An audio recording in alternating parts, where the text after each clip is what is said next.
इस मृत्यु लोक में आते ही आपको जो पहली धुन सुनाई दी वो बांसुरी, तो गजब शुरुआत। तो मेरे कानों में पहला जो संगीत सुनाई दिया वो बांसुरी का था।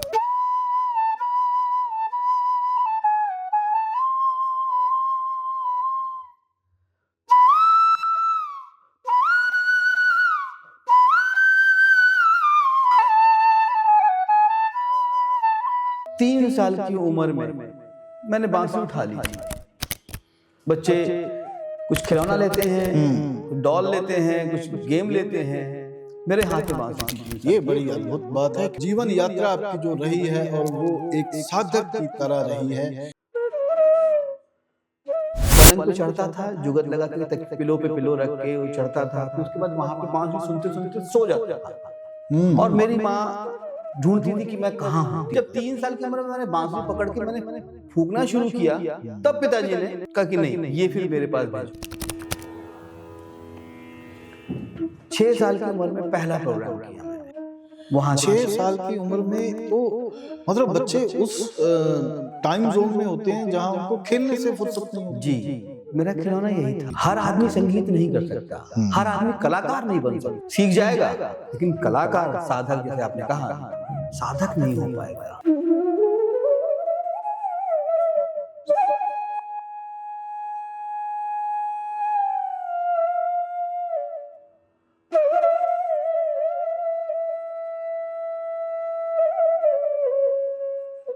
आपके पिताजी गुरु बने तो मतलब मैं ये जानना चाहता हूँ, हमारी ऑडियंस को हम ये बताना चाहते हैं कि आपके पिताजी के गुरु बनने का सफर वो क्या क्या था?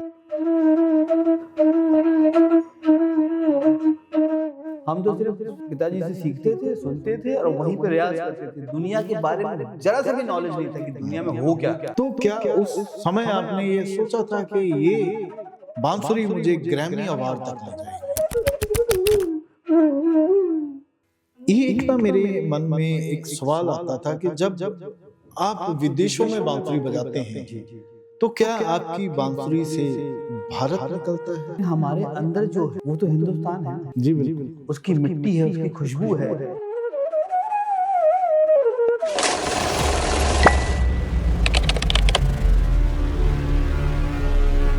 कुछ सुर ऐसे होते हैं जो सिर्फ कानों तक ही नहीं, सीधे आत्मा तक उतर जाते हैं, और कुछ लोग ऐसे होते हैं जिनको सुनते ही रूह बाग बाग खिल जाती है। कुछ ऐसे लोग जिनके लिए म्यूजिक सिर्फ और सिर्फ संगीत एक कोई धंधा नहीं, कोई बिजनेस नहीं, उनके लिए एक इबादत होती है, एक साधना होती है। और कुछ कलाकार जो सिर्फ और सिर्फ मंच पर ही नहीं यात्रा करते, वो समय के आर पार यात्रा करते हैं। और आज हम जिस कलाकार की बात कर रहे हैं वो सिर्फ एक कलाकार नहीं, वो एक साधक है, क्योंकि कलाकार कहना उनके लिए थोड़ा कम होगा और साधक कहना उनके लिए शायद पूरा उनको समर्पित हो। लेकिन हमारी इतनी हिम्मत नहीं कि हम उनके परिचय को अपने लफ्जों में बांधकर आप तक पहुंचा सकें। हम उनको आप तक रूबरू करवा रहे हैं। आज हमारे साथ जो मेहमान हैं हमारे आज के, हम उनको आज वैसे साधक ही बुलाएंगे, मेहमान तो चलो एक अलग बात है। हमारे साथ आज जो साधक हैं, हम साधक वो क्यों कह रहे हैं ये आपको आगे पता चलेगा कि साधक किसी को कहना क्या होता है और साधक बनना भी क्या होता है, क्योंकि उनकी जीवन यात्रा एक साधक को ही रिप्रेजेंट करती है कि साधक कैसे बना जाता है। हमारे साथ हैं आज हमारे साधक श्री अजय प्रसन्ना जी, जो बहुत बड़े बांसुरी वादक हैं, जिनकी बांसुरी हमें हर संगीत में, हर प्रोग्राम में, हर गीत में सुनाई देती है। फिर चाहे हम जहां भी हों, देश में विदेश में, कहीं पर भी, किसी भी मंच पर, जब भी आपको कोई बांसुरी सुनाई दे तो सिर्फ और सिर्फ एक ही नाम समझ में आता है और वो होता है अजय प्रसन्ना जी। तो आज हम इनका एक भव्य स्वागत कर रहे हैं। जी अजय प्रसन्ना जी, आपका बहुत बहुत स्वागत है हमारे इस प्रोग्राम आवाज इंडिया शो में। तो हमारे लिए तो आपका वेलकम करने के लिए लफ्ज ही कम पड़ गए, क्योंकि बहुत बहुत धन्यवाद। आपका जो जीवन यात्रा आपकी जो रही है और वो एक साधक की तरह रही है, तो हम आपसे पहली गुजारिश ये करेंगे कि आपने जो ये बांसुरी जो साक्षात भगवान कृष्ण की देन है, लोग ठीक है आज का जो मॉडर्न टाइम्स जो नया ये जो दौर चल रहा है उसमें एक होड़ सी लगी हुई है, लोग नई नई चीज़ें नए नए वादक यंत्र बना रहे हैं, नए नए म्यूजिक बनाए जा रहे हैं, आर्टिफिशियल इंटेलिजेंस का जमाना है। तो उस समय में आप उस बांसुरी से जुड़े हुए हैं जो साक्षात भगवान कृष्ण का रूप है, तो इसके बारे में बताइए कि ये आपकी जिंदगी में कैसे आई। सबसे पहले तो आवाज़ इंडिया टुडे को मेरा प्रणाम जी, धन्यवाद। जब मैं पैदा हुआ जी, तो जब बच्चा पैदा होता है तो उसके परिवार में माँ या बाप या बुआ या जो भी कान में कुछ आके अच्छे शब्द कहती हैं या जी, मंत्र बिल्कुल। कहती हैं या दोहे कहते हैं या कुछ भी अच्छी चीज़ें। जब मैं पैदा हुआ तो संगीत ही चल रहा था, बांसुरी ही चल रही थी, तो मेरे कानों में पहला जो संगीत सुनाई दिया वो बांसुरी का था। सर ये चल रही थी या बजाई जा रही थी? चल रही मतलब कि बज रही थी। मेरे बज रही पिताजी थी। पंडित भोलानाथ जी जी, जो बहुत बड़े गुरु रहे हैं और मतलब कि वो अपने शागिर्दों को अपने शिष्यों को शिक्षा दे रहे थे, जो वहाँ पे रियाज कर रहे थे वही संगीत मेरे कानों में आपके कानों तक पहुंचा आपके जन्म के समय में। जन्म के समय में।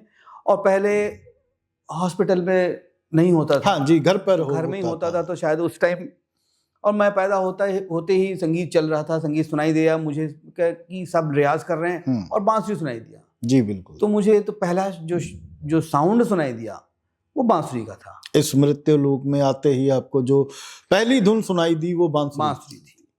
क्या गजब, तो गजब शुरुआत। बांसुरी से ही प्रेम हुआ। फिर जैसे जैसे बड़ा हुआ 3 साल की उम्र में मैंने बांसुरी उठा ली थी। बच्चे कुछ खिलौना लेते हैं, कुछ डॉल लेते हैं, कुछ गेम लेते हैं, मेरे हाथ में बांसुरी थी 3 साल। ये बड़ी अद्भुत बात है क्योंकि उतनी छोटी सी उम्र में तो कोई कैसे समझ सकता है कि ये चलकर आगे चलकर मेरी जिंदगी बन सकती है। ये तो मालूम नहीं था, लेकिन मुझे इतना रुझान था इसके ऊपर कि मैं 3 साल में मैं एक्चुअली सच बताऊं तो मेरे पिताजी का जो रियाज रूम था और इधर बेडरूम था, तो बीच में एक दीवार थी और विंडो थी। तो मैं कैसे भी उस पलंग पे चढ़ता था, जुगत लगा के पिलो पे पिलो रख के वो चढ़ता था, फिर उसके बाद वहां पे बांसुरी सुनते सुनते सो जाता था। और मेरी माँ ढूंढती थी कि मैं कहाँ हूँ 3 साल की उम्र में, 2 साल की उम्र में।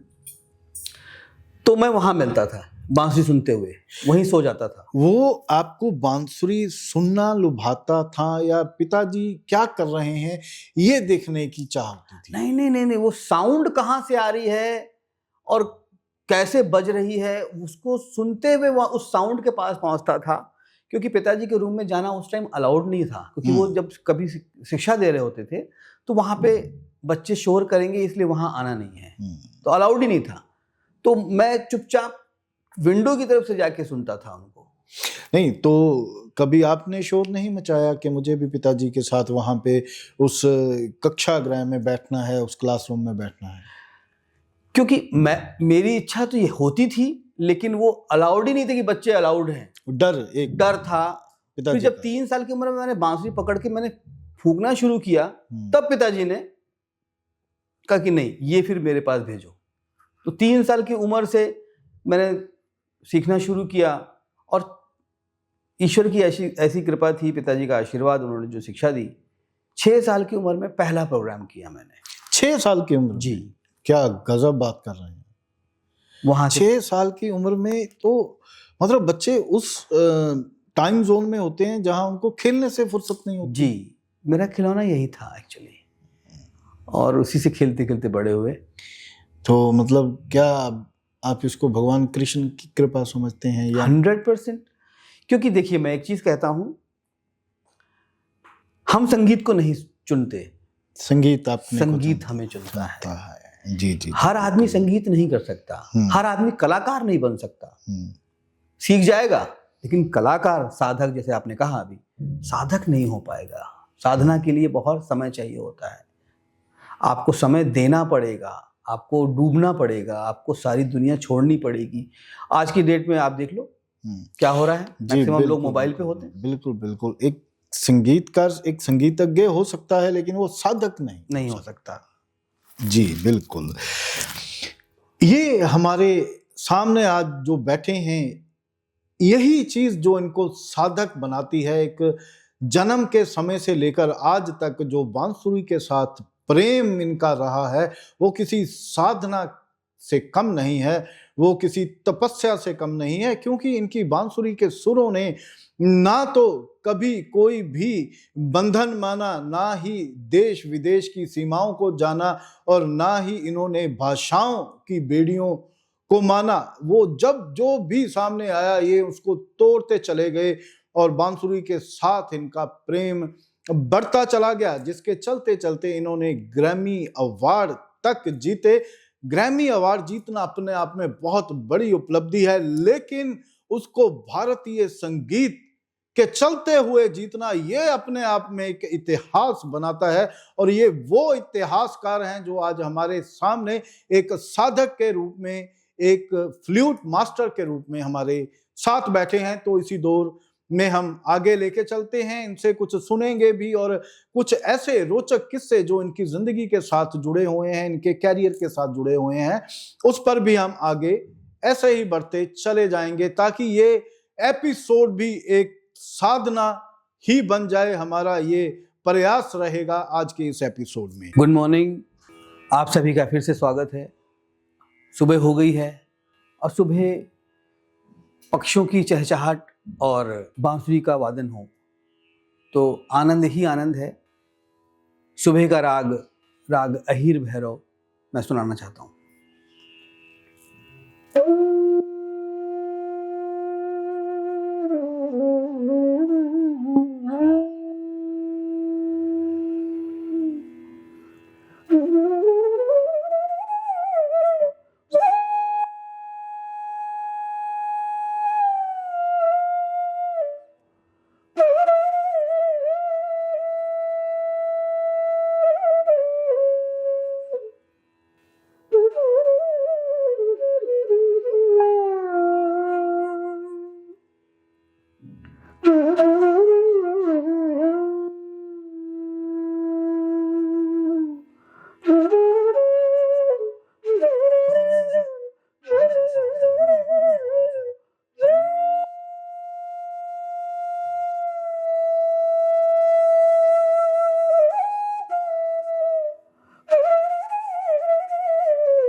तो सर, जो आपका ये घराना रहा है, बांसुरी आपके घर में आई या घर में बांसुरी को लाया गया, उसकी शुरुआत कैसे हुई? आपके पिताजी गुरु बने, तो मतलब मैं ये जानना चाहता हूँ, हमारी ऑडियंस को हम ये बताना चाहते हैं कि आपके पिताजी के गुरु बनने का सफर जी वो क्या था? हमारा खानदान है वर्षों से शहनाई का खानदान रहा। ठीक है। तो उस खानदान में मेरे दादा ने अपने सभी बच्चों को, तीनों बच्चों को शहनाई सिखाई, बजानी सिखाई। हाँ, मेरे पिताजी और उनसे छोटे एक भाई और उनसे एक बड़े भाई, 3 भाई होते थे, तीनों को उन्होंने शहनाई सिखाई। अब शहनाई घर में चलती रही, खानदानी से चलती रही। उनके पिताजी भी, दादा के जी पिताजी सब शहनाई करते थे। तो एक दिन मेरे पिताजी 7-8 साल की उम्र में एक कार्यक्रम सुनने गए किसी बांसुरी वादक का। तो वहां पे बांसुरी वादक, हमारे देश के बहुत बड़े बांसुरी वादक रहे पंडित पन्नालाल घोष जी, उनको वो सुन रहे थे। आपके पिताजी? मेरे पिताजी हाँ 6-7 साल की उम्र थे, अपने पिताजी के साथ गए थे कार्यक्रम सुनने के लिए। ठीक है, ठीक है। आप मतलब आपके दादाजी के साथ? मेरे दादाजी के साथ गए थे। तो वहां पे जाके उन्होंने देखा कि बड़ा, जबकि वो शहनाई बजाते थे, तो उन्होंने बहुत ध्यान से देखा कि ये बड़ा अलग सा साउंड कर रहा है शहनाई, क्योंकि थोड़ा सा तीखा साउंड है, लेकिन उनको बहुत अच्छा लगा। तो उन्होंने प्रोग्राम खत्म होने के बाद वो पिताजी का हाथ छुड़ा के, मतलब मेरे दादाजी का हाथ छुड़ा के वहां चले गए और पूछा कि ये मैं देख सकता हूँ, तो उन्होंने मना किया नहीं। तो उन्होंने कहा कि शिष्य बनना पड़ेगा, तब मैं दिखाऊंगा, तब मैं सिखाऊंगा। तो उन्होंने कहा कि उनको थोड़ा सा मन लगा कि मायूस से हो गए कि यार कि मैं इतने उत्सुकता से गया, मैं चाह से गया, लेकिन उन्होंने छूने नहीं दिया या पूछने भी नहीं, बताया भी नहीं कुछ। तो वो घर आ गए, पिताजी के साथ घर आते हैं। उनके अंदर बांसुरी के लिए ललक एक हो गई कि बांसुरी होती क्या है। उन्होंने इतना तो देख लिया था कि बांस से बनी हुई है, उसमें होल है।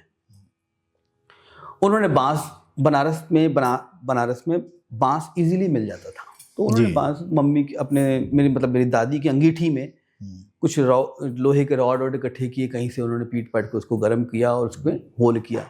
तो 2-4 बार के बाद बांसुरी बन गई। वो 7-8 साल का बच्चे ने बांसुरी बना ली, मतलब मेरे पिताजी ने। उसके बाद उन्होंने बांसुरी शुरू की, क्योंकि शनाई तो ऑलरेडी बजाते थे। हाँ, तो सुरों का ज्ञान तो था। फिर उसके बाद उन्होंने बांसुरी शुरू करी। फिर वहां से हमारे घराने में बांसुरी आई। मतलब एक 7-8 साल का बच्चा एक सिंपल बांस को लेकर के उसमें सुराख करके उसको बांसुरी बना रहा है। फिर उसके बाद रियाज करते 13 साल की उम्र में मेरे पिताजी ने एक कार्यक्रम दिया। तो उस कार्यक्रम में आकाशवाणी के, इलाहाबाद आकाशवाणी के डायरेक्टर आए हुए थे। तो उन्होंने देखा कि बच्चा अच्छा बजा रहा है, तो उन्होंने ऑफर किया कि भाई उनके मतलब दादाजी को बोलेगा भाई बच्चे को बोलो नौकरी करेगा। दादा ने कहा तो छोटा बच्चा है, हम इंतजार कर लेंगे। तो 14 साल की उम्र में पिताजी इलाहाबाद नौकरी करने गए। वहां से फिर उनका बांसुरी का सिलसिला शुरू हुआ जी। और फिर वहीं पे ही जब वो 4-10 साल मतलब 5 साल तक उन्होंने नौकरी करी होगी, तो उसी दौरान पिताजी का कार्यक्रम आकाशवाणी में आ रहा था। तो कार्यक्रम वही चौरसिया जी ने सुना, पंडित हरि प्रसाद चौरसिया जी ने, वो फिर आए वहां सीखने के लिए। अच्छा। तो वहां पे वो रह के सीखे, फिर उसके बाद आगे सिलसिला चलता रहा। तो ये जो 7-8 साल की उम्र से लेकर के 13-14 साल की उम्र तक, ये जो 5 से 6 साल का समय रहा जी, तो उस दौरान क्या उन्होंने किसी से बांसुरी की शिक्षा ली? नहीं, खुद से ही, अंदर से। क्योंकि संगीत, शहनाई अगर बज रही, शहनाई भी सुशील वाद्य है, फूकने का है, तो बांसुरी भी वैसे ही है। तो उन्होंने तो देख ही लिया था कैसे बजती है। तो उन्होंने वो उस पर इतनी साधना करी, 4-5 साल जो भी साधना करी उन्होंने, उसमें तो पूरा उसमें लीन होकर उन्होंने अपना वो शुरू कर दिया। तो क्या यहीं से आपके घराने की शुरुआत हुई? देखिए, घराना हमारा बनारस घराना है, जहाँ पे सारी विधा होती हैं। गायन भी होता है, वादन भी होता है, उसमें सब कुछ है। वो एक अब हमारा जो पद्धति है, बनारस का स्टाइल है, वो हम उसको फॉलो करते हैं। वो गुरुकुल टाइप, गुरुकुल वो एक स्टाइल है, पैटर्न, मतलब जो हमारा स्टाइल है वो बनारस स्टाइल है। लेकिन बाद में हम उसके अंदर कुछ फूल पत्तियां लगा के उसको थोड़ा और भी हमने खूबसूरत किया उसको। ठीक है। तो वहां से फिर वो हमारा ये बनारस घराना शुरू हुआ। और बनारस घराना फिर क्या हुआ, हमारे ताऊ जी पंडित रघुनाथ प्रसन्ना जी, वो कुछ विहार में एक जगह है बंगाल में, वो जगह थी, वहाँ पे वो किसी महाराजा के यहाँ नौकरी करते थे। वहाँ पे उनको मेरे दादाजी, मैं दादाजी बोलता था उनको, वो ताऊ जी थे, उन्होंने शहनाई बजाई। वो शहनाई बजाते थे, उन्होंने शहनाई बजाई तो राजा खुश होके, भाई आज आपने हमें प्रसन्न कर दिया। फिर वहां से वो प्रसन्ना उपाधि शुरू हुई जी। तो फिर हम सब ने प्रसन्ना लगाना शुरू किया, फिर वो प्रसन्ना घराने में तब्दील हो गया। तो ये कहानी रही प्रसन्न से प्रसन्ना तक का सफर। जी। तो जब आपने, चलो 3 साल की उम्र में आपने बांसुरी से प्रेम आपका हो गया, जब 6 साल की उम्र में आपने पहला प्रोग्राम शुरू किया, तो क्या उस समय आपने ये सोचा था कि ये बांसुरी मुझे ग्रैमी अवार्ड तक ले जाएगी? ये नहीं सोचा था। या शायद उस समय आपको पता भी नहीं होगा कि ग्रैमी अवार्ड होता है। ग्रैमी हमें तो कुछ और दुनिया के बारे में मालूम नहीं था कि दुनिया में और भी क्या चीजें होती हैं। हम तो सिर्फ पिताजी से सीखते थे, सुनते थे और वहीं पे रियाज करते थे। दुनिया के बारे में जरा सा भी नॉलेज नहीं था कि दुनिया में हो क्या रहा है। तो क्या उस समय आपने ये भी महसूस किया था कि अब सब छोड़ छाड़ के बस बांसुरी ही करनी, या कभी कुछ और सीखने का, जैसे हारमोनियम हो गया या जितने भी हमारे वाद्य यंत्र हैं, कोई और टेक्नोलॉजी के हिसाब से सीखने का मन नहीं किया? कभी मन नहीं किया। यहाँ तक कि मैंने पढ़ाई पढ़ी, मतलब कर ली किसी तरीके से, ग्रेजुएशन कंप्लीट किया, लेकिन सारा ध्यान मेरा बांसुरी पे था। और जहाँ जहाँ पे स्कूल से लेकर कॉलेज तक, यूनिवर्सिटी तक, बांसुरी की वजह से लोग मुझे जानते थे। अच्छा, सिर्फ और सिर्फ बांसुरी? पढ़ाई लिखाई तो होती थी, हाँ, वो तो चलो एक मतलब लोग जानते थे कि भाई वो है कोई बांसुरी वाला, तो उसकी वजह से लोग जानते थे। और आज फिर बाद में मैं वहाँ से निकला। बचपन में मैं निकलता था स्कूल की छुट्टी में, मेरे कज़न सब दिल्ली में रहते थे, तो दिल्ली में छुट्टी में आता था स्कूलों में। फिर वहाँ पे मैं थोड़ा सा काम करना शुरू किया गर्मी की छुट्टियों में। फिर प्रॉपर मैं आया 90s के टाइम, वहाँ पे मैं आया और फिर वहीं से सफ़र शुरू हुआ फिर मेरा संगीत का असली सफ़र। आपकी ये जो बांसुरी का सफ़र है, जिसको मैं तपस्या का नाम दूंगा, ये किस गुरु की देन है? ये मेरे पिता पंडित भोलानाथ जी का, मतलब वही मेरे गुरु, आपके पिताजी ही आपके गुरु रहे। जी। तो अगर आज आपको जो शुरुआत आपने बचपन में की थी, अगर आज आपको वही शुरुआत करने में मिलती, तो आप क्या नया करते कुछ? देखिए, टाइम के हिसाब से अगर सही मायने में जो सही शिक्षा थी वो उसी जमाने में थी, अब नहीं है। अब तो खैर वो शिक्षा एक व्यापार भी हो गया में तब्दील हो चुकी है। देखिए, मेरे पिता हमेशा कहते थे कि बेटा, संगीत बेचना नहीं है, संगीत बांटना है। तो वही चीज, उसी चीज को फॉलो करते हुए मैं आज, मेरे पास भी स्टूडेंट्स 150 से ऊपर हैं स्टूडेंट्स। फ्री शिक्षा, कोई पैसा लिया नहीं जाता, रहो, खाओ, पियो, सीखो। बिल्कुल, आज के टाइम में निःशुल्क। जहां इतनी दौड़ है कि आप 10 दिन में ये कोर्स करो, 15 दिन में वो करो, 30 दिन में ये करो, और उस समय में आप ये कर रहे हैं। मुझे तो ताज्जुब होता है कि मैं देखता हूँ कि वो 15 दिन में सीख लो या 90 डेज में सीख लो। मेरा मन करता है कि मैं उनको मैसेज करूं कि भाई मुझे सीखनी है बांसुरी। कैसे सिखाओगे आप? तो क्या सीखी जा सकती है? पॉसिबल ही नहीं है। वो एक गाना बजा देना, अब कुछ भी बजा दो आप अलग तरीके से। अब सपोज मैं बांसुरी लेके बताता हूँ आपको।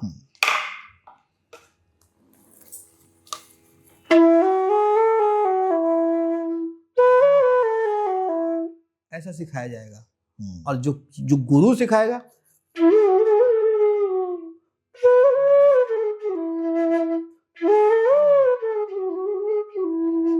ये चीज कहाँ से मिलेगी? मुझे दोनों में फर्क सुनने में तो पता चला।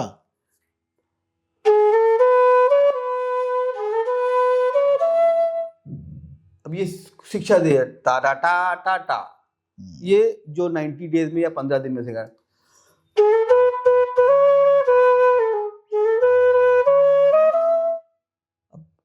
ये सिंपल नोट है।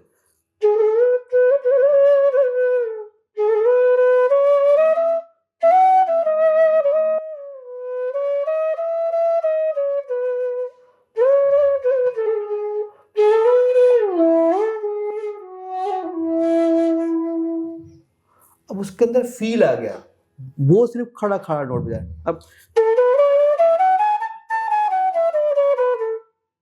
बच्चे ऐसे बजाते हैं, फर्क नजर आ रहा है। बिल्कुल सर, ये तो वाकई में जमीन आसमान का फर्क है। वो गुरुकुल में सिखाया जाएगा, वो पैसा लेके नहीं सिखाया जाएगा कि हम 90 डेज में सिखा दें, 15 दिन में सिखा दें। तो क्या वो मतलब फिर क्या वो खिलवाड़ है क्या? वो मैं तो अफसोस करता हूं कि अगर ऐसे लोग सिखा रहे हैं तो आने वाले टाइम पे संगीत का क्या हश्र हो सकता हाँ, है। क्या स्तर रहेगा, कितना जी, गिरा जी, हुआ बिल्कुल होगा। बिल्कुल बिल्कुल। तो क्योंकि हमने महसूस किया कि जब आप बांसुरी बजाते हैं तो उसमें एक दिव्यता निकलती है, एक भाव निकलता है जो दिल को छूता है। तो ये चीज कैसे आती है? ये बहुत अच्छा आपने पूछा है। बजा तो हर कोई लेगा, हाँ। लेकिन ये भाव, भाव सबसे पहले तो अपने दिल को आप सॉफ्ट करेंगे, कोमल हृदय बनाएंगे, हर किसी की रिस्पेक्ट करेंगे। आपको पता है कि आपको गुस्सा नहीं आना चाहिए, आपका शांत मन होना चाहिए, पेशेंस होना चाहिए और बड़ों का आशीर्वाद देना चाहिए, भक्ति में डूबे रहना चाहिए, तब जाके वो भाव आएगा। नहीं तो भाव आ ही नहीं सकता। अंदर चल रही कि भाई वो वहां पे प्रोग्राम क्यों कर रहा है, मुझे तो उसको काट के मुझे प्रोग्राम करना है, वो भाव आएगा ही नहीं। ठीक है, हमारे नसीब में जितना लिखा उतना मिलता है, तो हम अपने बड़ों की इज्जत, वही भगवान है, उनकी हम रिस्पेक्ट करेंगे, उनका आशीर्वाद ही हमें दे देगा। जी बिल्कुल, ये सर बहुत बड़ी बात है। इन्होंने बहुत बड़ी बात ये कही है कि लोग बजाना तो सीख लेते हैं लेकिन वो दिलों तक फिर नहीं पहुंच पाता, वो सिर्फ कानों तक ही रुक के वापस चला जाता है।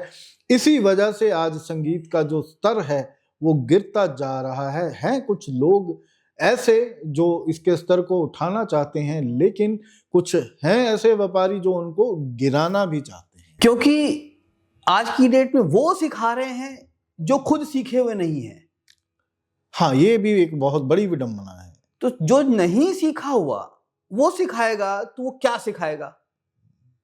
तो सर ये जो लोग अनएजुकेटेड हैं तो मतलब वो सिखाना शुरू कर देते हैं, उनको कोई शर्म नहीं आती, उनको डर नहीं लगता कि अगर हमारा सामना किसी आप जैसे मास्टर से हो गया तो फिर क्या बनेगी उनके साथ? आज की डेट पे सोशल मीडिया से वो अपने आप को इतना हाईलाइट कर देते कि हम ही छोटे हो जाते हैं, हम छोटे लगने लगेंगे, क्योंकि उनके मिलियन व्यूज होंगे, हमारे बहुत कम होंगे, क्योंकि हम तो संगीत में हैं ओनली, और कोई काम ही नहीं है। हम सोशल मीडिया पे बैठ ही नहीं सकते, क्योंकि जितना टाइम सोशल मीडिया पे बैठेंगे उतना टाइम हम रियाज कर लेंगे। जी बिल्कुल, ये बहुत बड़ा फर्क है जी, वो सिर्फ उस पे बैठते हैं तो रियाज करते नहीं, तो इसलिए क्या कहा जाए उनको।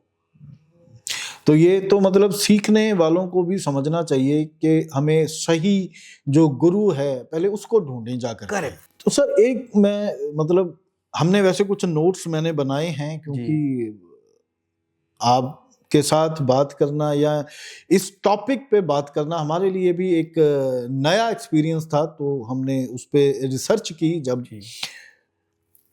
ये एक ना मेरे मन में एक सवाल आता था कि जब आप विदेशों में बांसुरी बजाते हैं जी, तो क्या आपकी बांसुरी से भारत निकलता है? क्या निकलता है वहां पे?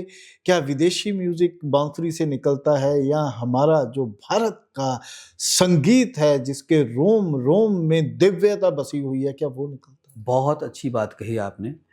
होता क्या है, हम विदेश जा रहे हैं, हमने बॉर्डर क्रॉस कर लिया जी, लेकिन हमारे अंदर जो है वो तो हिंदुस्तान है ना।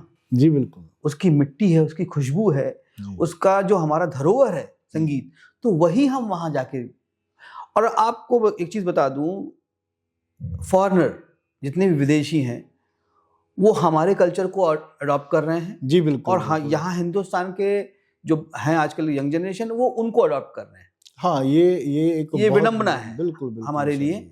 तो वो इतने प्यार से हमारे संगीत को सुनते हैं, इतना प्यार देते हैं, और उसके बाद अगर सपोज हम उनके म्यूजिक के साथ कोलैब करते हैं तो वो एक अलग साउंड करता है। मतलब ये अपने भारत को वहां पे रिप्रेजेंट करना, अपने भारत की बात पहुंचाना, तो ये एक बहुत बड़ी बात है। आप बांसुरी के माध्यम से वहां तक राम का नाम, भारत का नाम वहां तक, अपने कान्हा का, कृष्ण कन्हैया का मैसेज वहां तक आप देखे आते हैं और वो लोग सुनते भी हैं। सुनते हैं, वो बहुत प्रेम करते हैं। और फिर अगर हम बार बार जा रहे हैं तो इसका मतलब कि उनको कितना प्रेम है हमसे। जी बिल्कुल। क्या कभी आपके सामने ये भी चैलेंज आया है कि उन्होंने बोला है कि कोई वेस्टर्न म्यूजिक मतलब बांसुरी से आप सुनाइए? वो तो उनके तो यहाँ ही वेस्टर्न है, तो उनको वेस्टर्न क्यों सुनना है? ऑलरेडी उनके पास वेस्टर्न म्यूजिशियन नहीं, बांसुरी से। देखिए, बांसुरी पे अब देखिए, सपोज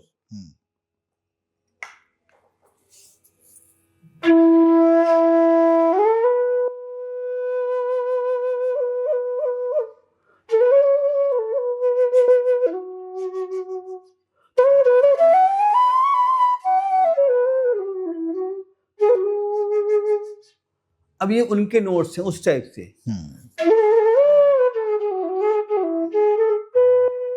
ये हमारा हिंदुस्तानी स्टाइल है।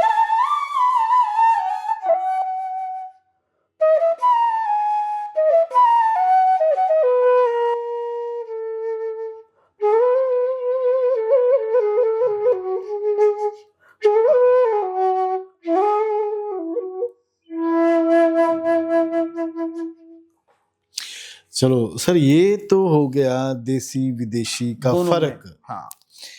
अब एक चीज मुझे और बताइए, सबसे जो टफेस्ट सुर होता है, वो मुझे तो खैर उतना ज्ञान भी नहीं है, क्या सुर ही बोलते हैं उसको, जो सबसे टफेस्ट होता है, जिसको बजाना या जिसको निकालना वो मतलब हर संगीतकार के वश में नहीं होता? देखिए, सुर ऐसा है कि सच्चा सुर लगना बहुत बहुत मुश्किल से लगता है। सच्चा सुर अगर लग गया तो ईश्वर से कनेक्ट हो गए हम। वो सच्चा सुर की ही तो तलाश में रहते हैं हम। वो उसकी सर परिभाषा क्या है?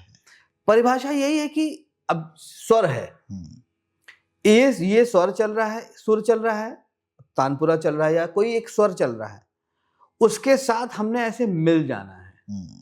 अगर हम नहीं मिलेंगे, छोटा सा एग्जांपल, हम लोग रेल की पटरी आपने देखी होगी, तो दोनों बराबर हैं, थोड़ा सा टेढ़ा मेढ़ा हो जाएगी तो ट्रेन उलट जाएगी। जी बिल्कुल। तो बराबर ही चाहिए, उस सुर के साथ सुर मिला हुआ होना चाहिए। तो वो उसी की साधना में सब लगते हैं। अगर साधना करेंगे तभी मिलेगा, नहीं तो नहीं मिलेगा। ऐसा कौन सा सुर है जो हर कोई नहीं लगा सकता? सच्चा सुर। सर वो तो आपने बता दिया, मतलब टेक्निकल पॉइंट ऑफ व्यू से। नहीं, देखिए, उसमें ऐसा सुर कोई नहीं है कि या कोई आलाप होते हैं कुछ ऐसे? नहीं, आलाप, देखिए क्या होता है कि जितने भी कलाकार हैं, जो हमारे हिंदुस्तान के जितने भी कलाकार हैं, वो कहते हैं कि बस जितनी देर भी वो करें संगीत, उस टाइम ईश्वर सामने आ जाए। अगर उसने हमें सुन लिया, उसको अच्छा लग गया, तो जितनी भी जनता बैठी, जितनी भी ऑडियंस बैठी, उसको अच्छा लगना ही लगना है। क्यों? क्योंकि ईश्वर के बनाए हुए सारे लोग हैं। जी बिल्कुल, बिल्कुल। तो उसी की तलाश में, उसी की हम लगाने की कोशिश करते हैं, और लगता भी है कभी। सर एक मतलब हमारे देश में संगीत की कई मतलब कह सकते हैं कि कैटेगरीज हैं, जिसमें एक शास्त्रीय संगीत भी जी होता है। तो शास्त्रीय संगीत में बांसुरी का क्या स्थान है? शास्त्रीय संगीत में देखिए, पहले के टाइम में फोक में ही बांसुरी बजती थी। जितने भी फोक हैं, कहीं के भी ले लो आप, हर जगह बांसुरी बजनी है। चाहे वो हिमाचल ले लो, चाहे वो आसाम ले लो, चाहे पंजाब ले लो, कहीं भी, नेपाल ले लो, इवन जब नेपाल अलग है, बांसुरी सिर्फ फोक में बजती थी। मेरे पिताजी पंडित भोलानाथ जी, उन्होंने क्लासिकल शुरू किया बांसुरी से। उनसे पहले पंडित पन्नालाल घोष जी बजाते थे। लेकिन मेरे पिताजी की वजह से पूरे हिंदुस्तान का नाम विदेशों तक पहुंच गया बांसुरी में, क्योंकि उनके सबसे प्रिय शागिर्द, प्रिय शिष्य पंडित हरिप्रसाद चौरसिया जी, उनको कौन नहीं जानता। उन्होंने पूरे वर्ल्ड में बांसुरी को फेमस कर दिया। तो मैं तो उनको बांसुरी का भगवान कहता हूँ। देने वाले तो पिताजी हैं। जी बिल्कुल। लेकिन बांसुरी के भगवान को जगह दुनिया तक पहुंचा दिया, तो वो शास्त्रीय संगीत में पहुंचाया, ना कि किसी लाइट म्यूजिक में, ना किसी फोक में म्यूजिक, ना वेस्टर्न म्यूजिक में। तो शास्त्रीय संगीत में फ्लूट का स्थान बांसुरी का स्थान बहुत ऊपर है। जी बहुत खूब। तो जैसे उन्होंने शास्त्रीय संगीत में एक नई पहचान बांसुरी को दिलाई, तो सर आपने क्या बगावत की है? मैंने बगावत, देखिए, हर चीज के लिए अब हर आदमी प्रेसिडेंट और प्राइम मिनिस्टर नहीं बन सकता। कोशिश में हर आदमी होता है, हर मिनिस्टर सोचता है कि मैं प्रेसिडेंट और प्राइम मिनिस्टर बन। तभी मैंने पूछा कि उन्होंने तो वो बगावत की, आपने क्या की? मैं भी लगा हुआ हूँ नहीं, बगावत में लगा हुआ हूँ। ईश्वर ने चाहा तो वो भी पूरा होगा। जी जरूर पूरा और होगा। आपके पास तक अगर मैं आया हूँ तो कहीं तो थोड़ा पहुंचा हूँगा। जी बिल्कुल बिल्कुल सर। एक सर, और आप पूरा बैग भरकर बांसुरी का लेके आए हैं, और ये हमारे सामने भी 4 बांसुरी रखी हुई हैं, तो ये क्या फर्क है? क्योंकि बांसुरी तो बांसुरी होती है। ऐसा नहीं है, हर किसी की साउंड अलग अलग है। बड़ी बांसुरी लो साउंड करती है, उससे थोड़ा जाएंगे तो मिड साउंड करेगा, और जाएंगे तो और हाई साउंड करेगा। मैं आपको सुनाता हूँ जी।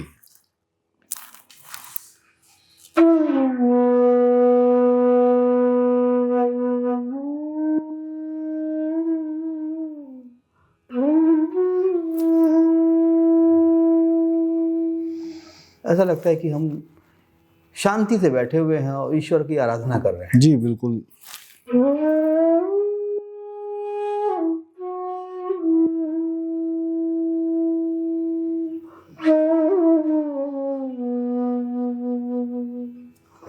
ये लो साउंड, अब उससे थोड़ी ऊंची।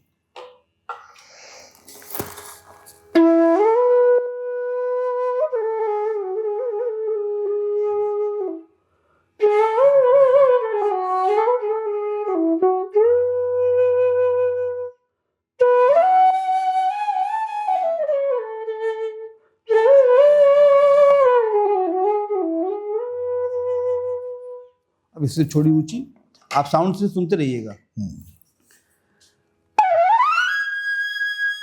बात है।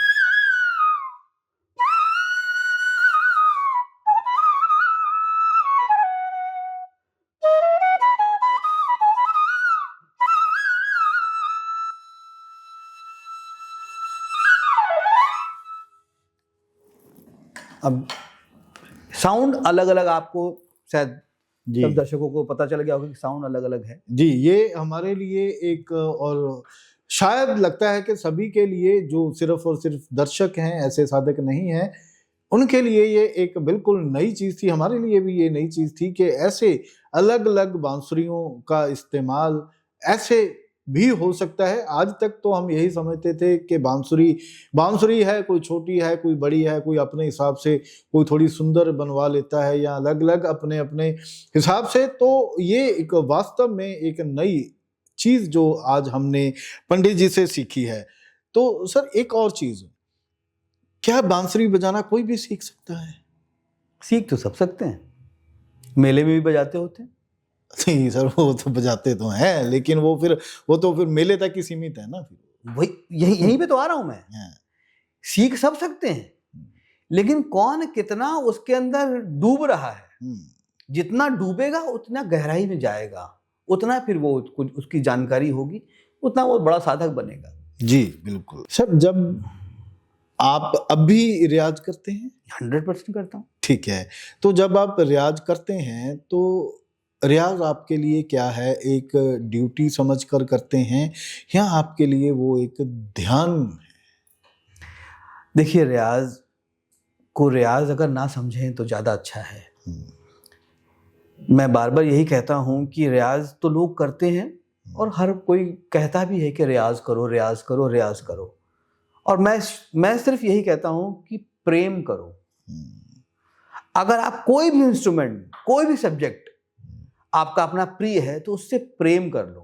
जब आपको किसी से लव होगा तो आप उसके विषय में ही सोचेंगे 24 घंटे। जी बिल्कुल, ये तो तय है। हाँ। चाहे आप किसी आपकी कोई गर्लफ्रेंड हो या बॉयफ्रेंड है, जी बिल्कुल, तो हम उसी के विषय में सोचेंगे। तो जब वो उसके विषय में सोचेंगे तो हम अपने साथ से, अपने इंस्ट्रूमेंट से क्यों ना प्रेम कर लें कि हम उसी के विषय में सोचें। उसमें कोई टाइम बाउंडेशन होगी नहीं, मुझे 1 घंटा रियाज करना, नहीं। जितनी देर तक हम बातें करते रहेंगे, मतलब जितनी देर तक हम रियाज करते रहेंगे, जितनी देर हम उससे बातें करते रहेंगे, उतना ही हमारे लिए फायदेमंद है। सर ये बहुत बड़ी स्टेटमेंट है जो आपने अभी दी है, और ये एक वो बात है जो हर किसी को अपनी जिंदगी में उतारनी चाहिए। फिर वो कोई भी काम करता है, मतलब जो भी काम करता है, वो अपने काम से अगर प्रेम कर ले तो वही प्रेम उसके लिए साधना बन जाएगी, उसके लिए भक्ति बन जाएगी। सही हूं मैं? एकदम 100% सही है आप, जैसा अभी आपने बताया। जी जी जी। जैसे अभी आपने बताया कि बांसुरी सीख तो कोई भी सकता है, लेकिन वो अलग बात है कि वो उसमें कितना डूबता है। जी। तो क्या इसके मतलब स्टेजेस भी हैं? जैसे हम लोग पढ़ाई में पहली कक्षा, दूसरी कक्षा, तीसरी कक्षा या डिग्रियां करते हैं, पहले बैचलर करते हैं, फिर मास्टर करते हैं, फिर पीएचडी करते हैं, तो क्या इसमें भी ऐसा है कुछ? देखिए, आजकल तो बहुत उल्टा हो गया है। पेरेंट्स आते हैं बच्चों को सिखाने के लिए, सर कितने दिन में सीख जाएगा? हाँ, ये तो सबसे पहली बात, सबसे पहले। अब मैं एग्जांपल देता हूं कि आपको एक टाइम तो पता है कि हमने ग्रेजुएशन करना है, तो कितने साल लग रहे हैं? जी जी बिल्कुल 3 साल लग रहे हैं, मान लो 3 साल तो ग्रेजुएशन कंप्लीट करने में लग रहे हैं। उसके पहले जो हम नर्सरी से, हाँ बिल्कुल बिल्कुल, वो भी पूरा सफर है। वो भी सफर है ना, उसको जी, तो उसको हम भूल क्यों जाएंगे? 12-13 साल का जो सफर है ना, हाँ बिल्कुल तो बिल्कुल, वो प्लस 3 वो 16 इयर्स हो गए। उसके जी, बाद बिल्कुल। आप ग्रेजुएट होंगे। बिल्कुल तो वही चीज सफर, आप जब बांसुरी सीखने शुरू करें तो 0 से शुरू करें ना, नर्सरी, बिल्कुल केजी जी, नर्सरी, तो वहां से जब शुरू करें तो कम से कम उतना समय तो दें। आप बच्चा स्कूल में जाता है, कम से कम 6 से 8 घंटे स्कूल में होता है। जी बिल्कुल। घर में आके भी उसको ट्यूशन करना होता है। हाँ, उसके लगभग आधा दिन तो इसी चीजों में जाता है। निकल गया, 12 घंटे निकल गए उसके लिए। अब बांसुरी में अगर ग्रेजुएशन कंप्लीट करनी है तो 12 घंटे तो दो। बिल्कुल।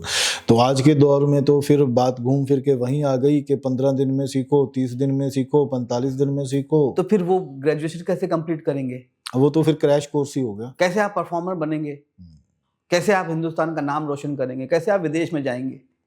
जी बिल्कुल सर, एक चीज और बात करते करते, जब आप इतना लंबा समय स्टेज पे परफॉर्म करते हैं, लाइव परफॉर्म करते हैं, तो थक नहीं जाते? देखिए, मैं तो यही कहूंगा कि जब आप प्रेम में हैं उसमें थकान कहाँ होती है। हम किसी मंजिल पे जा रहे हैं, हमको वो पकड़ना है, तो हम नहीं देखते कि हमने कितना पीछे रास्ता तय कर लिया है। हम वो मंजिल दिख रही है कि हमें वहां पहुंचना है, चलते जाएंगे। हाँ, मतलब प्रेम में थकावट नहीं है। और उसका एक एग्जांपल आपको अगर मैं देना चाहूँ तो खरगोश और उसकी, क्या कहते हैं, खरगोश और कछुए की, कछुए की आप एग्जांपल ले लो। खरगोश जल्दी के चक्कर में दौड़ के थक गए और उसको अपनी मंजिल पता थी, कछुए को। वो चलता चला गया, उसने नहीं सोचा कि बहुत लंबा सफर है, जीत उसकी हुई। तो वही है, तो हमें थकना क्यों? हाँ, मतलब बात ये नहीं कि कछुआ जीत सकता था, दिक्कत ये हो गई कि वो अपने सफर में सो गया। तो उसको वो थकान हुई ना, तो थकेंगे तो सोएंगे, तो आपका कंप्लीट तो होगा नहीं। हम थकते नहीं हैं। मतलब आप प्रेम में हैं और प्रेम में थकावट नहीं होती, तो आप लगे रहते हैं। जी, हमने जैसे अभी बात की है कि 25, 30, 15 दिन में जो क्रैश कोर्सेज होते हैं, आजकल के जो युवा लोग हैं वो जल्दी वायरल होना चाहते हैं जी, तो आप उनके लिए कोई मैसेज देना चाहेंगे कि क्या वो जल्दी वायरल होने के लिए क्यों अपनी जिंदगी से खिलवाड़ करते हैं? वायरल हो जाएंगे, लेकिन उसके बाद कब गायब होंगे मालूम नहीं चलेगा। मतलब वायरल हो जाएंगे और बीमार भी हो जाएंगे, क्योंकि वायरल होने की होड़ में हर कोई है। तो आज एक वायरल हो रहा है, कल दूसरा वायरल होगा, तो उसको हट जाना पड़ेगा। जी बिल्कुल। ये वायरल होना नहीं, वो खुशबू फैलाओ। मैं तो कहता हूँ कि खुशबू बनो और महकाते रहो। ये खुशबू आपकी अगर हर कोई सूंघ रहा है, अगर स्मेल कर रहा है उस चीज को, तो खुशबू बनो। आप हमेशा ही हर किसी, अरे वो फलाना, अरे वो खुशबू, आज एक खुशबू है, कल दूसरी खुशबू है, ऐसा नहीं होगा। बिल्कुल सर। तो वायरल एक हो रहा है, दूसरा जा रहा है, दूसरा आ रहा है, तीसरा जा रहा है, और मिनटों में। पहले के टाइम पे आप देख लो, जितने भी कलाकार आज तक याद किए जाते हैं।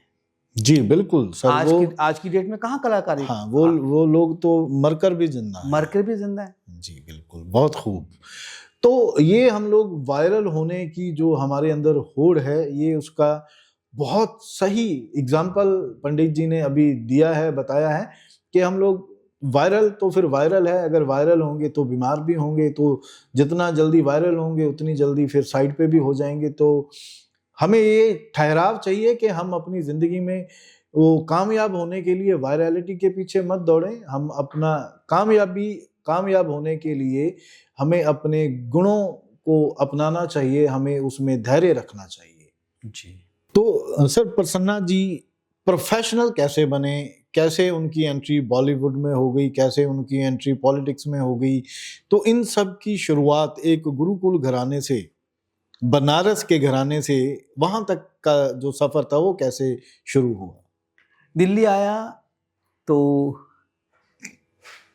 पैसों की जरूरत थी, तो रिकॉर्डिंग होती थी। जी। तो रिकॉर्डिंग जब होती थी तो मेरे बड़े भाई, मेरे कज़न, वो भी बहुत अच्छे बांसुरी वादक, पंडित राजेंद्र प्रसन्ना जी, तो वो मुझे रिकॉर्डिंग में लेकर आए। उन्होंने मुझे लाइट म्यूजिक में इंट्रोड्यूस किया और वहाँ से फिर मैंने थोड़ा सा पैसा कमाना शुरू किया। उस दौरान क्लासिकल का मेरा रियाज चलता होता था और उसके बाद लाइट म्यूजिक में बहुत कर लिया काम। फिर मैं वापस प्योर क्लासिकल पे आ गया।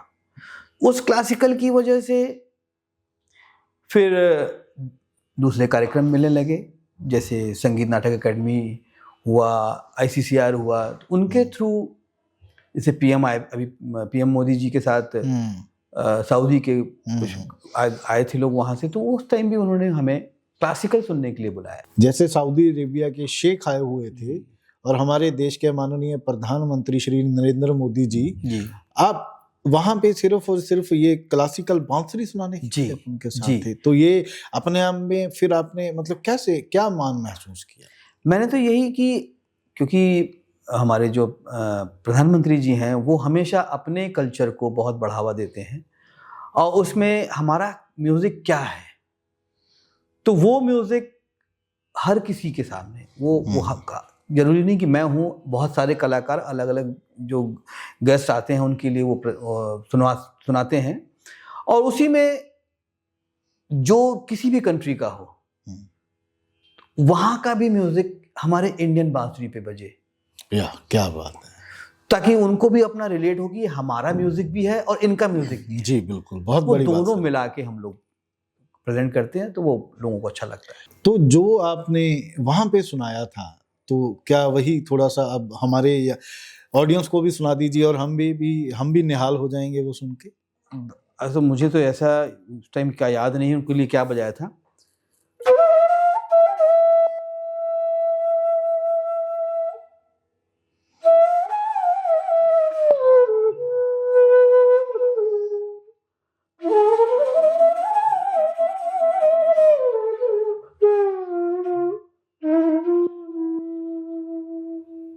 छोटी सी झलक इंडियन क्लासिकल।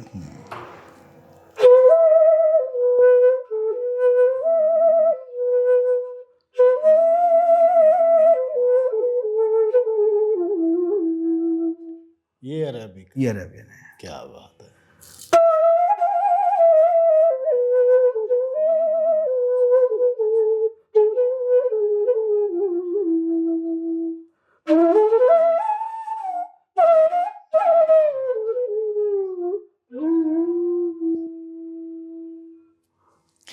तो सर एक वो था कि जब आप सऊदी अरेबिया के शेख और हमारे देश के माननीय प्रधानमंत्री जी के साथ आप मिले और आज यहाँ आवाज़ इंडिया टुडे के स्टूडियो में बैठे हैं, तो कैसा मान महसूस कर रहे हैं आज? ये सच बताऊं तो ये हमारे लिए सौभाग्य की बात है कि आप जैसे लोग हम जैसे कलाकारों को मान दे रहे हैं और आवाज़ इंडिया टुडे को मैं बहुत बहुत धन्यवाद करता हूँ, क्योंकि आपके ज़रिए, आपकी वजह से लोगों को कुछ बातें जो छुपी हुई हैं, जो नहीं पता है, वो पता चल रही हैं और कुछ जो अगर आने वाले बच्चे कुछ सीखना चाहते हैं, जैसे मैंने बोला कि हमारे गुरुकुल में फ्री में सिखाया जाता है, तो वो जुड़ सकते हैं हम। जी बिल्कुल, बहुत सारे लोग आजकल दिक्कत ये भी है ना सर, लोग जो हमारा यूथ है क्राइम की दुनिया में, नशों की दुनिया में जा रहा है, तो हो सकता है इस प्रोग्राम के माध्यम से किसी को कोई लगन लगे और वो आपके गुरुकुल तक पहुंचे और वो अपनी जिंदगी में कुछ बड़ा कर जाए। जी 100%। और हमारा ये उद्देश्य भी पूरा हो जाए। आप जैसे ही लोग तो हमें पहुंचाते हैं ऑडियंस तक। जी सर धन्यवाद। सर अगर बांसुरी की इनोवेशन आज हुई होती तो वो कैसी होती? देखिए AI के युग में अब बांसुरी तो बांसुरी है, उसका जैसे मेरे पिताजी ने आज से 50 साल पहले PVC में भी बांसुरी बना दी थी, PVC प्लास्टिक में। यस, 50 साल पहले। तो उसमें भी ऐसा ही साउंड निकलता था? Same sound. उन्होंने तो वो लोहे के पाइप में भी बना दिया था बांसुरी। चलो लोहे में तो हो सकता है कि वो जो मटेरियल है, जो उसका मेटल है, उसमें कुछ हो केमिकल लोचा, उसमें से आवाज निकलती है। नहीं, वो होल है तो बांसुरी बजेगी। ओके। PVC पाइप में भी होल है तो बांसुरी बजेगी। उनकी लास्ट एक इच्छा थी कि वो हमारी ट्यूबलाइट होती है, ये जो हमारी हाँ, वो लंबी वाली लगी होती हाँ, थी पुराने उसमें जमाने में। बनाने की इच्छा थी, वो उनसे रह गई बेचारों से। चलो लेकिन कोई उन्होंने नहीं। किसी भी चीज को नहीं छोड़ा। अच्छा, मतलब उन्होंने तो, अब मैं बताऊं आपको, उन्होंने जो हमारे अगरबत्ती की जो डिब्बे आते हैं गोल, उसमें भी उन्होंने होल करके बांसुरी बनाई है। क्या बात है सर, उसको ही बजाई है। तो ये तो फिर तो अपने उस आप जमाने में जब ये कर चुके, तो अब एआई क्या करेगा? हाँ ये तो सही है। तो अब मतलब वो तो उसने तो पुराना ही वही उठाना है कुछ। वही उठाना जी है। बिल्कुल जी, सर, बहुत बड़ी, ये बहुत बड़ी बात है कि हर चीज में से बांसुरी के सुर निकाल देना। जी जी जी।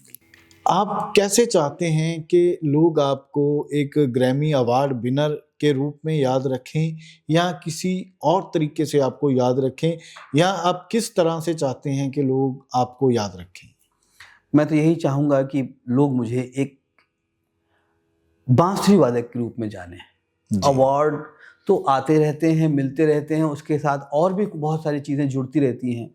एंड यही है कि भाई वो अजय प्रसन्ना मीन्स बांसुरी। जी, बांसुरी का नाम आते ही अगर अजय प्रसन्ना का नाम आता है, तो बस मेरी इच्छा वही है कि बस वहीं तक उतना लोग हमें जान जाएं। जी सर, जब आपको ग्रैमी अवार्ड दिया जा रहा था, तब आपके मन में कोई ऐसी इच्छा जो आप सोचते हो कि हाँ ये मैं चाहता था, या इससे मेरे देश को, मेरे लोगों को, क्या आपने उस टाइम महसूस किया? देखिए, last to last year divine tide हमारा एक एल्बम था जिसमें ग्रैमी मिला, और उसमें हमारा कोलैबोरेशन था।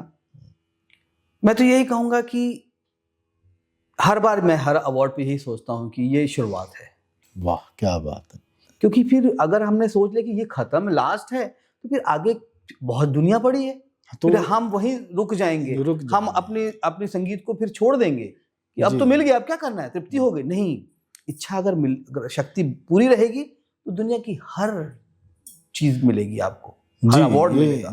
ये बहुत बड़ी बात है आपने, और ज्ञानवर्धक बात है कि अगर आपने वो एक चीज को लेकर के अपना सफर छोड़ दिया तो फिर आगे नहीं बढ़ पाएंगे। वो मैं तो कहता हूँ कि ये शुरुआत है। ये शुरुआत है। आप ग्रैमी अवार्ड को शुरुआत मान रहे हैं, तो करोड़ों लोगों का सपना होता है कि वहां तो शो में ही पहुंच जाएं, तो लेना तो बहुत बड़ी बात है। अभी आपके चैनल के माध्यम से मैं एक बात कहना चाहता हूँ कि फर्स्ट फेब को शायद ग्रैमी का रिजल्ट आने वाला है। जी, इस वर्ष भी हमारी एक एल्बम गई हुई है, क्या जो नॉमिनेट हो चुकी है, नॉमिनेट हो चुकी है। उसमें हमारे एक मित्र हैं सिद्धांत भाटिया, उनका एक एल्बम है कुंभ। उसमें हमारा कोलैबोरेशन है। आप लोग की ब्लेसिंग रहेगी तो हमें बिल्कुल बिल्कुल, भगवान करे उसको भी, आपको एल्बम कुंभ को ग्रैमी अवार्ड आपको जरूर मिले। तो सर, इसमें आगे बढ़ते हुए अभी हम आपसे एक रैपिड फायर भी करेंगे, जिसमें आपसे 5 सवाल पूछे जाएंगे और जिनका आपको जवाब बड़ी तेजी से देना होगा, उस पर भी हम आते हैं। लेकिन उससे पहले 3-4 और सवाल।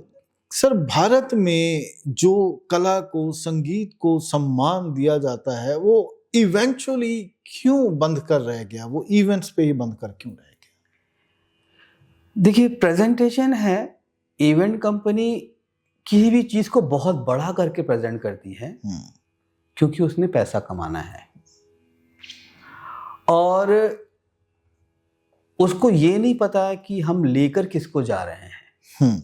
किसी छोटे आर्टिस्ट को भी वो बड़ा बनाकर लेकर जाता है, और जो क्लाइंट है, जो जहाँ पे हम सुना रहे हैं, उसको कोई मतलब नहीं है कि कौन सुन रहा है, कौन बजा रहा है। जी, ये बिल्कुल जो हमारी संस्थाएं हैं, इंडियन कल्चर है, सोसाइटीज हैं, जो स्पिक मैके है हुआ, संगीत नाटक अकेडमी हुआ, मिनिस्ट्री ऑफ कल्चर हुआ, ये लोग अगर प्रोग्राम करते हैं तो वहाँ पे प्योर क्लासिकल और अच्छे कलाकारों का ही प्रोग्राम होता है।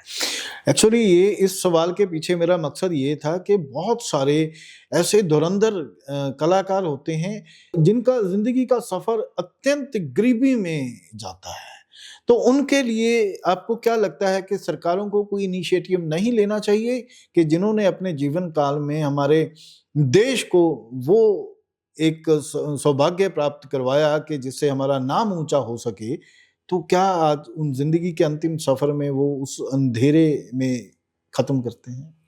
ये तो बड़ा दुर्भाग्य की बात है, लेकिन मैं इसके पीछे दूसरा पहलू कहता हूँ जी, जब आपका नाम था, जब आप देश के लिए आप कार्य करते थे, तो उस टाइम तो आपने कमाया, वो कहाँ गया?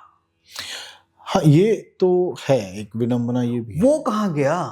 वो हमने क्यों बर्बाद कर दिया? मैं एक चीज कहता हूं, सूरज उगता है तो डूबता भी है। कोई ये नहीं कह सकता कि मैं उगा ही रहूंगा, मैं ऊपर ही रहूंगा, कभी ना कभी तो डूबेंगे। तो उस डूबने को आप सोच के बैठिए कि भाई कि हमने डूबना है तो उसकी तैयारी पहले से कर ली जाए। जी बिल्कुल, हम अपने आप फ्यूचर को सिक्योर कर लें। तो गवर्नमेंट ने करती भी है, ऐसा नहीं कि नहीं करती, लेकिन इतने सारे ऐसे आर्टिस्ट हैं जो गांव में ही रह गए, बिल्कुल उनको मिला नहीं क्योंकि उनका समय खत्म हो गया, दूसरा कलाकार आ गया। मतलब वो अपने आप को ग्रो नहीं कर पाए। नहीं, उन्होंने हिंदुस्तान को और भारत को बहुत रिप्रेजेंट किया, लेकिन उसके बाद कोई और उनकी जगह ले समय गया। के साथ पिछड़ गए, समय के हिसाब से वो बेचारे चले गए, तो वो कोई और आ गया। हाँ, तो ये तो बदलाव खैर होता तय है। तो सर, अब जैसे आपने सैकड़ों हजारों एल्बम्स में काम किया, आपने बॉलीवुड में भी काम किया, आपने बॉलीवुड पंजाबी फिल्म इंडस्ट्री में भी काम किया, सैकड़ों कलाकारों के साथ काम किया, तो क्या फर्क क्या महसूस करते हैं बॉलीवुड में या आपने इंटरनेशनल मंच पर भी काम किया, क्या इनमें कल्चरल क्या डिफरेंस क्या है, आपको कैसा लगा? देखिए, हर किसी चीज को अलग तरीके से प्रेजेंट किया गया है। बॉलीवुड में बॉलीवुड की तरह से, क्योंकि वो एक थीम के हिसाब से चल रहा है। अब पंजाब में इतने गाने मेरे बजाए हुए हैं, मैंने बजाए हैं, बड़े बड़े कलाकार, मतलब आज बड़े कलाकार हो गए, तो उनके लिए भी किया। और फोक को एक टाइम से फोक से शुरू हुआ, जो तुम्बी से शुरू होता था, तुम्बी से, बिल्कुल, और आज एकदम मॉडर्न युग में आ गया। तो बांसुरी को भी चेंज किया गया। ये नहीं कि बांसुरी वो पुराने टाइप की ही बज रही है। मतलब ये था मेरे उस सवाल का जवाब जो मैंने पूछा था कि आपने क्या बगावत की है। मैंने वही कहा कि मैंने अपनी स्टाइल चेंज करी। हाँ, पुराने आप पंजाबी सॉन्ग्स को सुनो, जो बांसुरी उस टाइम बजती थी वो आज की डेट में नहीं बजती, बिल्कुल। आज की डेट में मैंने अपना चेंज किया कि एक पार्ट बना दिया, उसके नीचे क्योंकि ट्रैक सिस्टम हो गया, रिकॉर्डिंग ट्रैक सिस्टम हो गई, तो मल्टी ट्रैक मिल रहा है, तो उसके अंदर कुछ अलग ट्रैक पे दूसरा बज रहा है, लेफ्ट में राइट में कुछ और बज रहा है, सेंटर में कुछ और बज रहा है, उसके दाएं बाएं और भी बज रहा है, तो वो पूरा पीस एकदम खिल के आ रहा है। मैंने ही अपनी अरेंजमेंट कर दी फ्लूट की। तो सर, पंजाबी फ्लूट बजाएंगे थोड़ा कुछ? क्या पंजाबी कोई स्पेशल तो होता कुछ नहीं भी है, जो आपको जहाँ ध्यान में जैसा भी आता है, मतलब वो एक आ जाएगा पंजाबी में ना, जो होता है थोड़ा कुछ भी जो आपको मतलब लगे कि हाँ, ये इस माहौल में ये किया जा सकता है।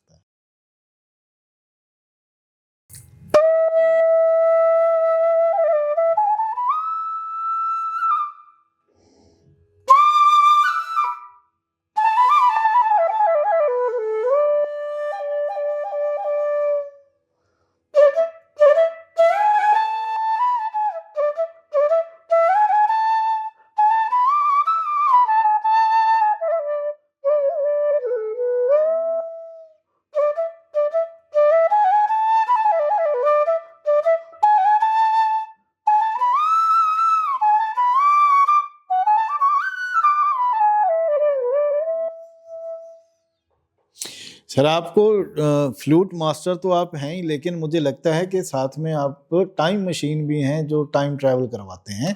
मतलब आप कभी भी किसी को कहीं भी लेके जा सकते हैं बांसुरी के इन सुरों से। मैंने अभी ये महसूस किया है, क्योंकि जब आपने बांसुरी बजाई तब एक नया एहसास हुआ। कभी कैसा, कभी आप हमें वो साउथ अरेबिया ले गए, वहाँ अरेबिक म्यूजिक आपने सुना, मतलब गजब, क्या बात, बिल्कुल। सर, कुछ ऐसी सिग्नेचर धुन सुनाइए जिसको सुनकर समय ठहर जाए। सिग्नेचर ट्यून तो बहुत सारी हैं, लेकिन एक राधा कृष्ण की एक सीरियल में बहुत चला था, तो वो उसके लिए भी म्यूजिक डायरेक्टर हमारे सूर्य कमल जी मुंबई से, उन्होंने मैं दिल्ली में मैंने डब किया उसको और दिल्ली से बजा के भेजा था, तो वो बजाता हूँ आपके लिए। जी बिल्कुल।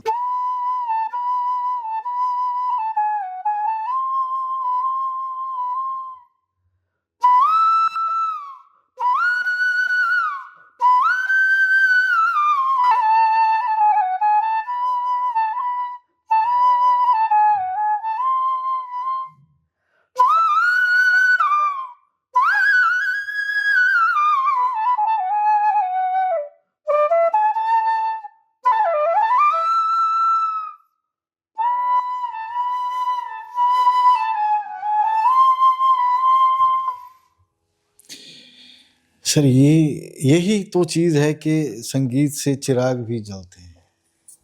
तो ये वो धुन थी जिसने सारी दुनिया को मदमस्त कर दिया था।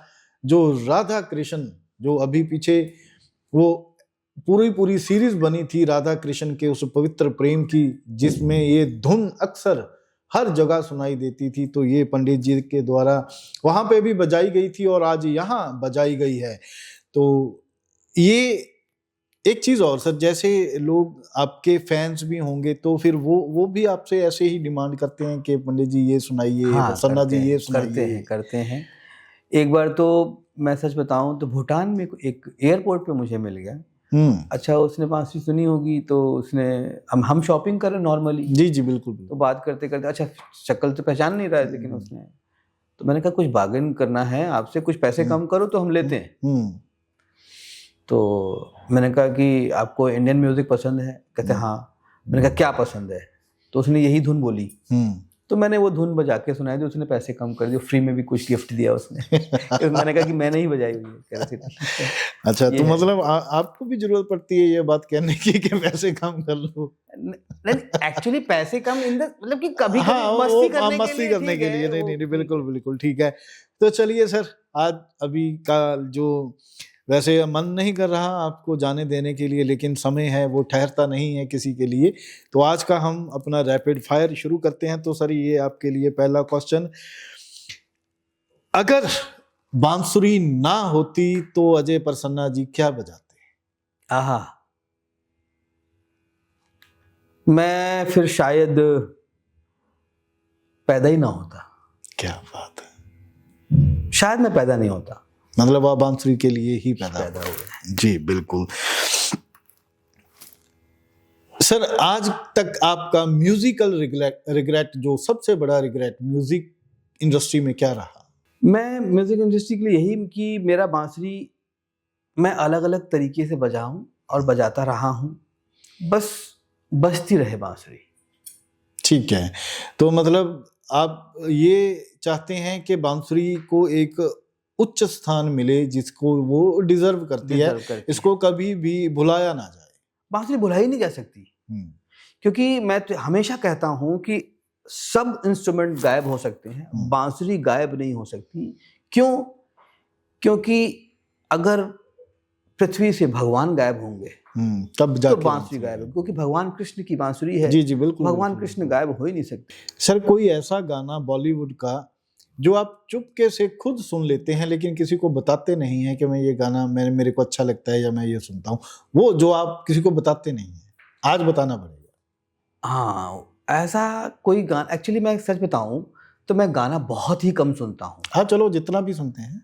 और मैं बचपन में चुप के, अब तो नहीं, बचपन में मैं सुनता था। चलो कोई नहीं, वो गाना मैं बजाकर बताता हूँ आपको। हाँ बताइए, ये बढ़िया रहेगा।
क्या बात है सर। और ये अब आप हमें कमेंट में बताइए ये कौन से गाने की धुन थी जो अभी प्रसन्ना जी ने बजाई। तो सर एक रियाज करते हुए आपको सबसे ज्यादा गुस्सा कब आता है या आज तक कब आया है? नहीं, अगर मैं अपना पर्सनल रियाज करूं तो मुझे गुस्सा आता ही नहीं। बिल्कुल नहीं आता। गुस्सा शांति से, इरिटेशन होती है, गुस्सा नहीं आता। क्योंकि अगर कोई फ्रेज, कोई सरगम को मैं खुद ही बना के उसी में उलझ गया तो क्यों नहीं बज सकता, उस पे मैं लगा रहता हूं जब तक बजता नहीं। तो फिर गुस्सा आता है कि गुस्सा मुझे अपने ऊपर आता है कि नहीं, ये कैसे नहीं हो सकता। दुनिया में ऐसी कौन सी चीज है जो पॉसिबल नहीं है? हर चीज पॉसिबल है। तो वो कोशिश करते हैं घंटों घंटों, 2-2, 3-3 घंटे, जब तक नहीं बजता तब तक बजाते रहते हैं। फिर बज जाता है तो शांति मिलती कि अब हमारे अंदर में आ गया। जी बिल्कुल। तो अब आखिरी सवाल जी, सिर्फ एक वर्ड में, वो वर्ड भी आपको बताऊंगा। जी सर, आपके लिए म्यूजिक क्या है? नंबर 1, इबादत है, नशा है, या जिंदगी है? ध्यान से जवाब दीजिएगा। मेरे हिसाब से तो तीनों हैं। ये अगर देखिए, ठगी कर गए। नहीं, ठगी नहीं।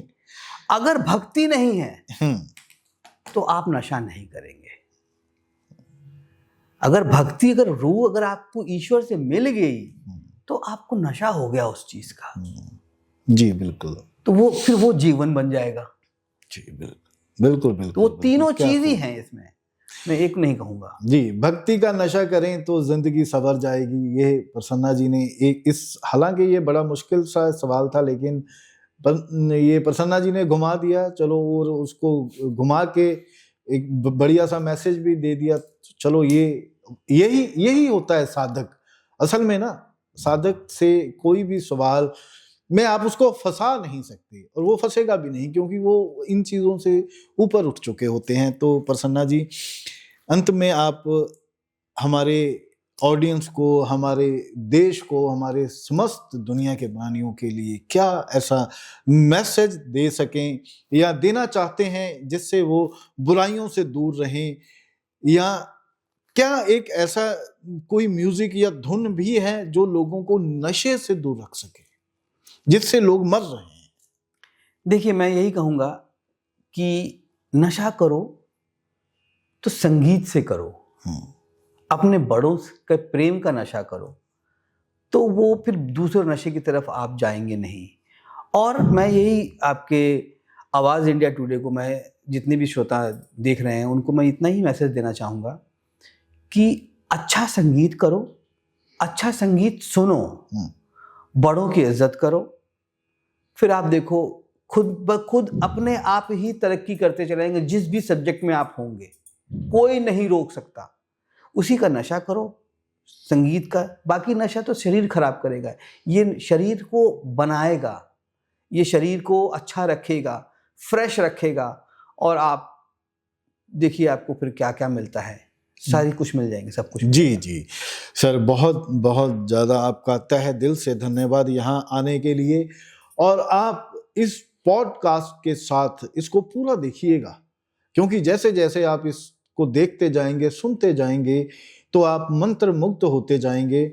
और इसको इतना शेयर करना कि कोई भी लोग जितने भी हैं जो बुराइयों के साथ जुड़े हुए हैं, अगर एक भी इंसान बुराई को छोड़ करके इस संगीत के जरिए अच्छाई के साथ जुड़ गया, तो हम समझेंगे कि हमारा ये जो पॉडकास्ट करने का मनोरथ था वो सफल हुआ। हमारी पूरी टीम, जो फिर चाहे वो कैमरे के पीछे है, सभी का जो एफर्ट था, सभी की मेहनत थी, वो सफल हुई। मैं हेमंत जी का और प्रदीप जी का बहुत बहुत धन्यवाद करता हूँ कि उनकी वजह से मैं आपके सामने रूबरू हुआ। और आप पॉडकास्ट देखते रहिए, लाइक करते रहिए, सब्सक्राइब करते रहिए, कमेंट करते रहिए। आपको और क्या सुनना है और क्या आपको देखना है बताइए, और सुनते रहिए, देखते रहिए। धन्यवाद जी, धन्यवाद।